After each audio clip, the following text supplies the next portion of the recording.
Hi friends, ఎలా ఉన్నారంతా? Kuwait international ఎయిర్‌పోర్ట్‌లోని terminal 4 నుంచి Gulf మరియు ఇతర దేశాలకు చెందిన విమాన సర్వీసులు బుధవారం నుండి అంటే రేపటి నుంచి తిరిగి ప్రారంభమవుతున్నట్టు కువైట్ సివిల్ ఏవియేషన్ అథారిటీ అధికారికంగా అయితే ప్రకటించింది. ఒక్కొక్క ఎయిర్‌లైన్స్ రోజుకు కేవలం ఒక్క విమానాన్ని నడపడానికి మాత్రమే కువైట్ సివిల్ ఏవియేషన్ అథారిటీ అనుమతులైతే ఇచ్చింది.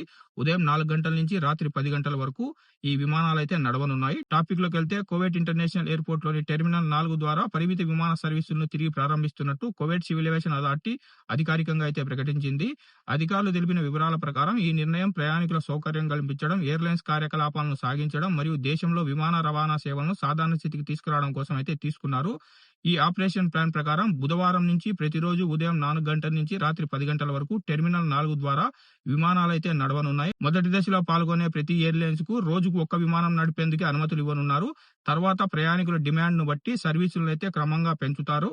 ఈ విమాన సర్వీసుల్లో గల్ఫ్ దేశాలకు చెందిన ఎయిర్‌లైన్స్‌లు అలాగే ఇతర దేశాలకు చెందిన ఎయిర్‌లైన్స్‌లు అయితే పాల్గొంటున్నాయి. అయితే ప్రస్తుతం ఏ ఎయిర్‌లైన్స్‌లు ఈ మొదటి దశలో పాల్గొంటాయని అధికారికంగా అయితే ఇప్పటివరకు అయితే ప్రకటించలేదు.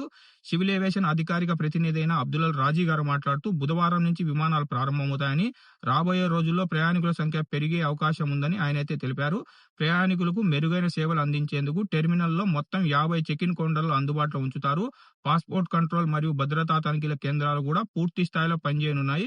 గ్రౌండ్ సర్వీస్ కంపెనీలతో సమన్వయం చేసి ప్రయాణికుల రాకపోకలను సాఫీగా జరిగేలా చర్యలు తీసుకుంటున్నారు. మరో ముఖ్యమైన విషయం ఏంటంటే ఎయిర్ కార్గో మరియు ప్రైవేట్ ఏవియేషన్ సేవలు ఎలాంటి అంతరాయాలు లేకుండా యథావిధిగా అయితే కొనసాగుతున్నాయి.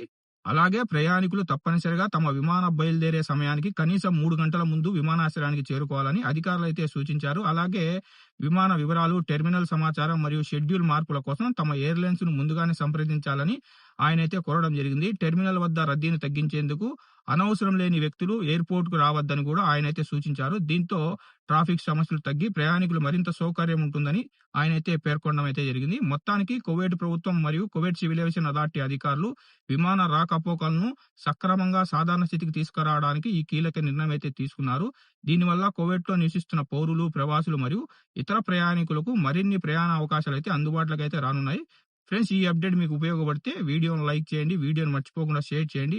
ఇలాంటి గల్ఫ్ అప్డేట్స్ కోసం మన గల్ఫ్ ఎక్స్‌పర్ట్ తెలుగు ఛానెల్‌ని సబ్స్క్రైబ్ చేసుకొని బెల్ బటన్ ఆన్‌లో పెట్టుకోండి.